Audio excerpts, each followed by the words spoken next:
대통령도 탄핵시켜놓고 대통령 권한대행까지 탄핵시키면 그 다음번에는 대통령 권한대행의 대행을 만들고 거기도 또 탄핵시키면 대통령 권한대행의 대행을 만들고 그 다음에는 대행의 대행 이게 뭐 하자는 거냐. 진짜 이러다가 민주당 지지 안 하는 국민들도 다 탄핵하자는 거냐. 이런 역풍이 당연히 불지 않겠습니까? 민주당이 한덕수 총리를 탄핵하겠다고 나서면 우리 보수 진영에 결코 불리한 일이 아닙니다. 그리고 지금은 한덕수 권한대행에게 거부권 행사하지 말라면서 거부권을 행사하면 탄핵시킨다고 협박을 하고 있습니다. 근데 이 자체가 얼마나 앞뒤가 다른 모순적인 주장인지. 헌법재판관은 한덕수 총리 보고 임명하라고 하잖아요. 그런데 이 대통령 권한대행, 총리의 권한대행의 이 역할 중에서 훨씬 더 적극적이고 많이 나아간 게 헌법재판관이나 장관 임명이에요. 이건 전례가 없어요. 전례가. 역대 권한대행이 2번 있었어요. 노무현 전 대통령 탄핵심판 때 고건 전 총리, 박근혜 대통령 탄핵심판 때 황교안 전 총리. 그런데 그 2명 중에 누구도 권한대행 신분으로 장관을 임명하거나 헌법재판관을 임명한 적이 없어요.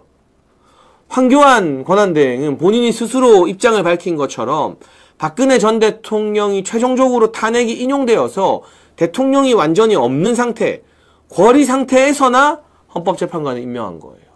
그러니까 대통령이 있을 때, 탄핵 심판이 이루어지고 있을 때는 고건도 황교안도 헌법재판관이나 장관을 임명한 적이 없어요.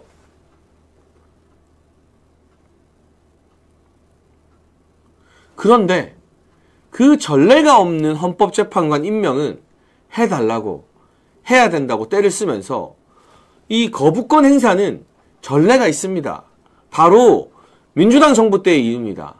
노무현 정부 때 노무현 전 대통령이 탄핵 심판 받는 도중에 고건 총리가 권한대행일 때 2004년도에 이미 거부권을 행사했습니다.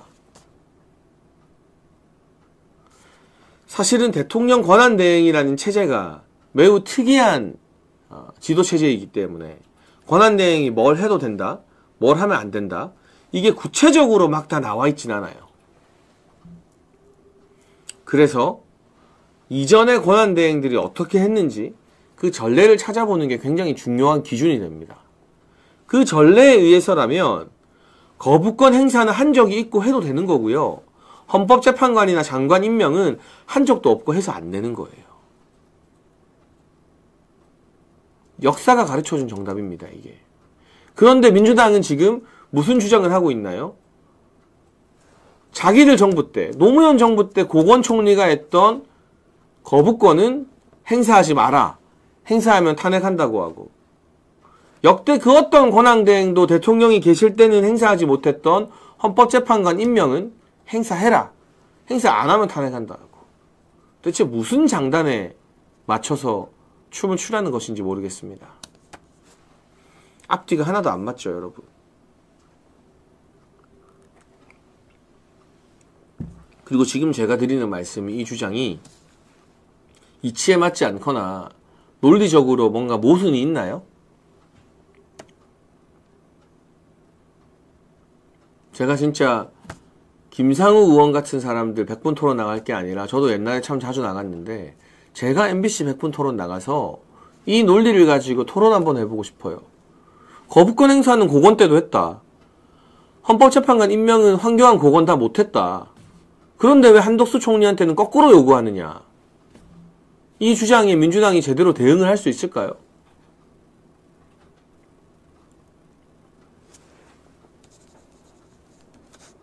근데 이제 제가 예전에 MBC 100분 토론이나 KBS 토론, 그리고 JTBC의 심야 토론 같은 데 나가면 나갈 때마다 다 민주당 국회의원들과 좌파들 소위 박살을 냈었기 때문에 저를 잘 안 부르려고 합니다.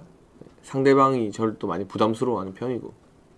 그런데 여러분도 아주 간단하죠. 이걸로 여러분이 주변에 있는 분들을 설득하거나 설명을 하거나 또는 논쟁이 붙어서 토론할 때 이렇게 아주 간단하게 정리해서 설명하면 됩니다. 거부권? 그거는 민주당 정부일 때 고건 총리가 행사했다. 헌재 재판관 임명? 그건도 황교안도 못했다. 황교안일 때 민주당이 하지 말라고 해서 못하게 해서 못했다. 박근혜 대통령 탄핵되고 나서야 황교안 대표가 했다.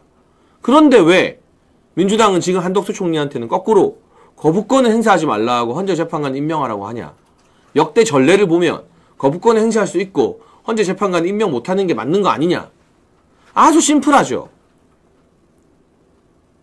한 문장으로 완전히 민주당의 주장을 박살낼 수 있는 겁니다. 여러분이 이 논리를 여기저기 댓글에도 많이 다시고요. 주변 분들과 대화할 때도 이렇게 알기 쉽게 설명할 수 있도록 풀어드리는 아시아투데이 TV의 장혜찬의 정치펀치입니다. 마토님이 슈퍼챗으로 민주당 곧 국민도 탄핵할 듯 예찬 햄 잘 듣고 잘 보고 있습니다. 화이팅이라고 하셨네요. 네. 저보고 형님이라고 하는 거 보면 저보다 젊은 남자분인 것 같은데 너무 반갑고 감사합니다. 마토님. 이 슈퍼챗에도 정곡을 찌르는 게 있어요. 민주당 곧 국민도 탄핵할 듯. 네, 바로 그 이야기입니다. 민주당이 지금 이런 말도 안 되는 주장을 하면서 한덕수 총리가 거부권을 행사하거나 혹은 헌법재판관을 임명하지 않으면 탄핵하겠다라고 으르렁거리고 있습니다. 그런데 제 솔직한 심정을 하나 말씀드려도 될까요, 여러분? 탄핵해라. 탄핵해. 한덕수 총리도 탄핵하고 한 총리가 탄핵되면 그 다음 권한대행이 누가 되는지 아십니까? 정부 부처 장관들한테도 서열이 있거든요. 그 다음에는 최상목입니다. 기재부 장관, 경제부총리거든요. 최상목도 탄핵해. 그 다음에는 이주호 교육부 장관, 사회부총리입니다. 이주호도 탄핵해. 이렇게 계속 탄핵해. 한번 해봐라, 탄핵을.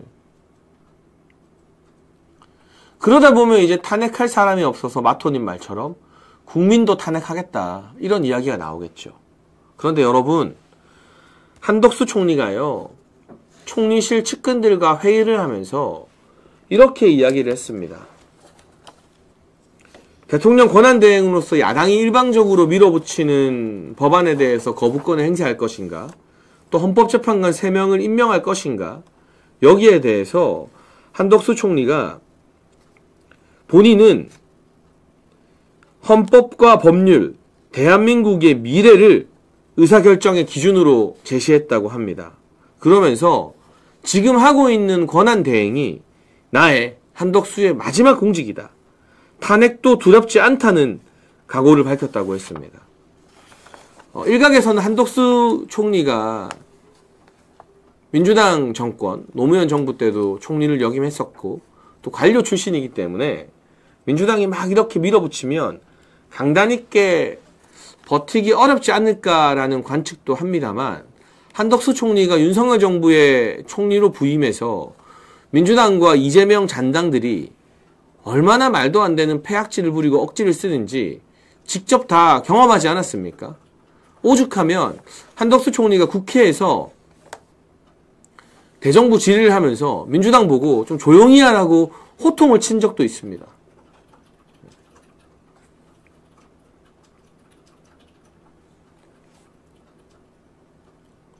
그래서 저는 한덕수 총리의 탄핵도 두렵지 않다. 내가 총리이면서 대통령 권한대행도 했는데 앞으로 공직을 뭘 더 하겠느냐. 이게 내 마지막 공직이다. 오직 나라의 미래만 생각하겠다라는 진정성을 좀 믿고 응원하고 싶습니다. 그리고 설령 민주당이 탄핵 절차에 돌입해도요, 총리일 때는 150명만 있어도 탄핵을 할 수 있지만 대통령 권한대행이 됐기 때문에 이제는 한덕수 총리를 탄핵하기 위해서 200명이 필요하다는 게 법조계의 정설입니다. 윤석열 대통령 탄핵에는 계엄 사태의 여파로 한동훈과 그를 따르는 배신자들이 탄핵 찬성에 동의를 했습니다만, 만약 민주당이 한덕수 총리까지 탄핵하겠다고 나서면 아무리 한동훈을 따라다니는 친한계가 배신자라 해도 한덕수 총리 탄핵까지 찬성할 가능성은 저는 거의 없다고 봅니다. 그리고 민주당은 한덕수 총리를 탄핵하겠다고 시도하는 것 자체로 국민들로부터 아니 해도 너무하네. 대통령도 탄핵시켜놓고 대통령 권한대행까지 탄핵시키면 그 다음번에는 대통령 권한대행의 대행을 만들고 거기도 또 탄핵시키면 대통령 권한대행의 대행을 만들고 그 다음에는 대행의 대행 이게 뭐 하자는 거냐. 진짜 이러다가 민주당 지지 안 하는 국민들도 다 탄핵하자는 거냐. 이런 역풍이 당연히 불지 않겠습니까? 그래서 정치적으로 봤을 때요. 민주당이 한덕수 총리를 탄핵하겠다고 나서면 그게 우리 보수 진영에 결코 불리한 일이 아닙니다. 할 테면 해봐라. 아니, 속내로는 사실 야 제발 좀 탄핵해라. 그래서 이 민주당의 무도한 입법부뿐만이 아니라 사법부, 행정부를 장악하고 흔들려는 시도가 얼마나 지독했는지 오죽하면 윤석열 대통령이 그런 선택을 내렸는지 국민들이 다 알 수 있게끔 한 총리에 대해서도 한번 탄핵해봐라 라는 게 사실 솔직한 심정일 것 같아요. 그렇기 때문에 한덕수 총리도 탄핵이 전혀 두렵지 않다라고 이야기하는 것 같고요.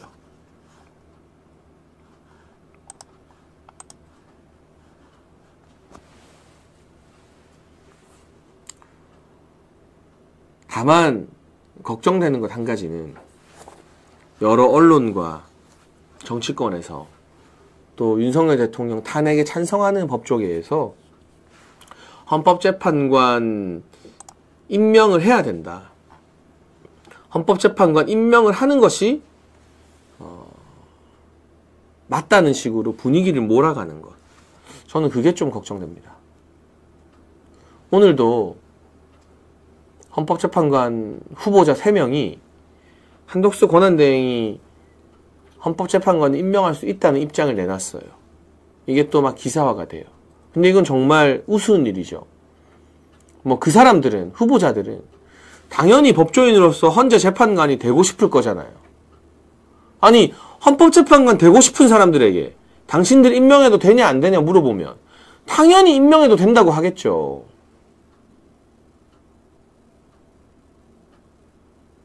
이건 헌재 재판관 후보가 아닌 제3의 이해관계로 엮이지 않은 사람들에게 물어봐야 되는 거죠. 그런데 민주당의 법 전문가인 판사 출신 추미애, 판사 출신 박범계 둘 다 법무부 장관까지 했죠. 두 사람이 다 권한대행은 헌법재판관 임명하면 안 된다. 어불성설이다. 장관도 임명하면 안 된다라고 이야기하지 않았습니까?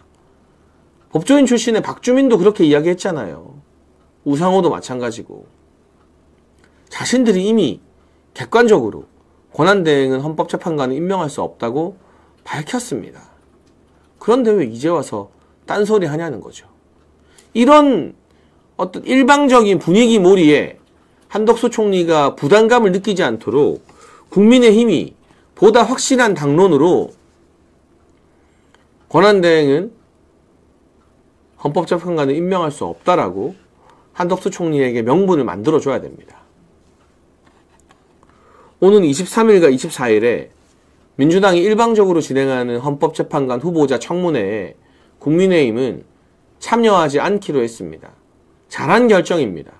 이렇게 되면 국회가 추천하는 헌법재판관이 아니라 민주당이 일방적으로 추천하는 헌법재판관이 되는 겁니다.